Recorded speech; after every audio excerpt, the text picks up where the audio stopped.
안녕하세요. 그린나라 TV 그린나라 성형외과 원장 박영신입니다. 오늘은 에스트로겐 우세증 6번째 시간으로 계속해서 에스트로겐 우세증 치료에 대해서 알아보도록 하겠습니다. 원래 오늘까지 해서 치료를 다 마치려고 했는데요. 준비하다 보니까 분량이 너무 많아서 다음번에 한 번 더 하고 마쳐야 될 것 같습니다. 그럼 준비한 영상 함께 보실까요? 지난 시간에 간에서 2단계에 걸쳐서 해독이 이루어지고 그 과정에 많은 영양소들이 필요하다고 말씀드렸죠. 해독 과정 후에 생긴 부산물들을 몸 밖으로 빨리 배출을 시키는 것이 또 중요하겠습니다. 배출을 시키는 방법은 크게 3가지가 있겠습니다. 소변과 대변 그리고 땀을 통해 배출시킬 수도 있습니다. 소변으로 배출을 잘 하려면 당연히 물을 많이 먹고 소변을 자주 봐야겠죠? 하루에 1리터 이상 많이 드시는 것이 좋습니다. 또 변으로 배출을 잘 시키려면 변비가 있으면 안 되겠죠. 매일 하루에 한 번 쾌변 중요합니다. 그리고 장누수가 있으면 안 됩니다. 장누수라는 말이 좀 생소하시죠? 이게 뭔지는 뒤에서 자세히 설명드리겠습니다. 그리고 운동이나 사우나 등 땀으로 배출시키는 방법도 있겠습니다. 식이는 현대의학에서는 저지방 식이를 권하는데 기능의학에서는 저탄고지를 권합니다. 좋은 기름을 먹어서 나쁜 기름을 빼내는 원리죠. 또 식이섬유를 많이 드시면 이것이 담즙과 독소와 결합해서 변으로 배출을 촉진합니다. 해독을 위해서는 장누수 증후군을 치료해야 된다고 했는데요. 그럼 장누수 증후군이 무엇인지 살펴보도록 하겠습니다. 이것들은 장 점막을 구성하는 세포들이고요. 이 부분이 음식물이 지나다니는 공간이고 여기가 혈관이 되겠습니다. 우리가 음식물을 먹으면 그것이 소화 과정을 거쳐서 잘게 부서지고 그 영양분들이 장세포에 있는 이동 시스템을 통해 혈관 내로 흡수가 됩니다. 세포와 세포 사이에는 정상적으로 타이트 정션이라는 것이 있어서 두 세포 사이에 공간이 없어야 합니다. 그런데 여러 원인에 의해서 이 정션이 약해지고 느슨해지면 세포 사이에 공간이 생기는 것이 장누수입니다.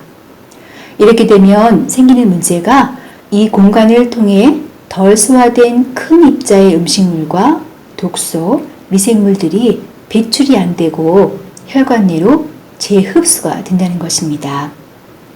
그러면 당연히 독소 배출이 잘 안 되겠죠.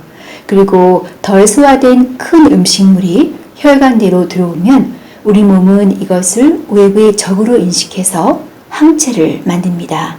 그래서 음식물 알러지가 생기고 이것이 심해지면 자가 면역 질환이나 전신적인 염증을 일으킵니다.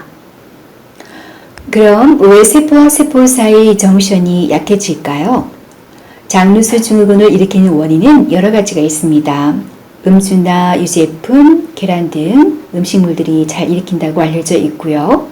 항생제나 소염 진통제, 피임약, 스테로이드, 위산분비 억제제 등의 약제도 장누수 증후군을 일으킬 수 있겠습니다. 또 시보라고 되어 있는데요. 이것은 장내 이산균 과증식을 말합니다. 또 스트레스를 많이 받아도 장누수가 생긴다고 되어 있네요.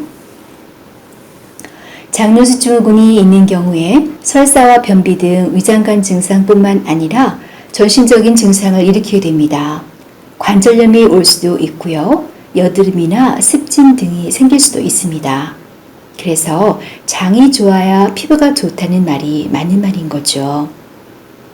장누수 증후군이 있는지 검사를 통해 간접적으로 알아볼 수 있습니다. 음식물 알러지 검사인데요. 90종의 음식물에 대해서 IgG 항체 검사를 하는 것입니다. 이분은 계란에 대해서 알러지가 심한 것을 볼 수 있고요. 키위에도 알러지가 있죠. 이 점수가 높을수록 항체가 많은 것입니다. 그래서 점수가 높고 개수도 많으면 장누수 증후군이 심하다고 보시면 됩니다. 보통 꽃가루나 진먼지 진드기 같은 알러지 검사는 IgE 검사로 그런 것은 증상이 즉각적으로 나타나기 때문에 원인을 쉽게 알 수 있지만 이것은 IgG 항체 검사이고요. 검사를 해보기 전에는 본인이 어떤 음식물에 알러지가 있는지 알기가 어렵습니다. 장누수 치료를 하려면 이 검사는 필수입니다.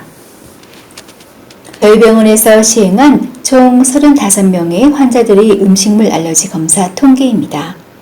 90가지 음식물에 대해서 점수를 매겨 보았는데요. 계란 흰자가 총 71점으로 알러지를 가장 잘 일으키는 음식물이었습니다. 2위는 마늘, 3위가 우유, 4위가 키위였습니다. 또 치즈, 계란 노른자, 파인애플이 그 뒤를 잇고 있고요. 보통 유제품이나 밀은 알러지를 잘 일으키는 음식으로 알려져 있는데 계란이나 마늘은 잘 모르시잖아요. 거의 매일 먹는 거죠. 그래서 검사를 해보기 전에는 모른다는 겁니다. 3점 이상 나오는 것은 꼭 피하셔야 합니다. 사람별로 점수를 매겨 보았는데요. 남성이 41점, 여성이 25점으로 남성분들이 좀 더 심한 걸로 나타났고요. 나이별로 보시면 10대, 20대 젊은 사람들이 점수가 가장 높죠. 젊은이들이 장 건강이 더 안 좋다는 얘기입니다. 장누수 증후군의 원인으로 앞에서 15를 말씀드렸는데요. 소장내 이상균 과증식을 말합니다. 15의 원인도 약제 등 여러 가지 원인이 있지만 가장 중요한 것은 위산 저하입니다. 몸에 균이 들어오면 위에서는 강산으로 균을 죽여서 없애야 하는데 위산 저하로 제균이 안 되면 균이 장에 가서 번식하게 되고 이런 경우 가스 냄새가 안 좋고 장누수를 유발한다는 겁니다. 이렇게 소변 유기산 검사를 해보면 이분은 혐기성 균이 많이 나오고요. 이분은 곰팡이가 많이 나오죠. 이런 경우 제균을 먼저 하고 유산균을 먹어야 합니다. 이것은 저희 병원에서 시행한 헬리코박터 검사와 펩시노겐 검사 통계입니다. 헬리코박터가 위에 감염이 되면 위산 분비가 잘 안 돼서 제균이 잘 안 됩니다. 그래서 꼭 검사를 하고 양성이 나오면 치료를 꼭 하셔야 합니다. 피검사로 하는 항체 검사에서 양성률이 38.7% 정도고요. 여성의 경우 40%까지 되고 40대 여성은 58%니까 반을 넘고요. 또 호기 검사로도 할 수 있습니다. 펩시노겐 1은 위산이 잘 분비되는지 보는 검사인데 70 이상이 정상입니다. 그런데 58명 환자의 평균이 50.9밖에 안 되고요. 헬리코박터 양성인 사람은 45.3으로 음성인 사람보다 더 낮죠. 70 이상으로 정상인 사람은 27%밖에 안 됩니다. 대부분의 사람들이 위산 저하라는 거죠. 속이 쓰리다고 위산 분비 과다인가 하고 위산 분비 억제제를 많이 드시는데요. 그것은 역류성 식도염 때문에 속이 쓰리다고 느끼는 겁니다. 헬리코박터 검사는 내시경할 때 조직검사로도 할 수 있는데 피가 나면 균이 누방을 가기 때문에 안 나오는 경우도 있으니까 피검사나 호기검사로 꼭 검사를 해보시기 바랍니다. 장누수 치료에 대해서는 다음 시간에 자세히 말씀드리도록 하겠습니다. 네, 에스트로겐 우세증 치료 얘기하다가 헬리코박터 얘기까지 나오니까 좀 당황스럽진 않으셨나요? 우리 몸은 각 기관이 따로따로 분리되어 있는 기계가 아니라 서로 긴밀하게 연결되어 있는 유기체이기 때문입니다. 다음 시간에 에스트로겐 우세증 치료 마지막 시간으로 또 준비해 보도록 하겠습니다. 그럼 다음 시간에 뵙겠습니다. 안녕히 계세요. 감사합니다.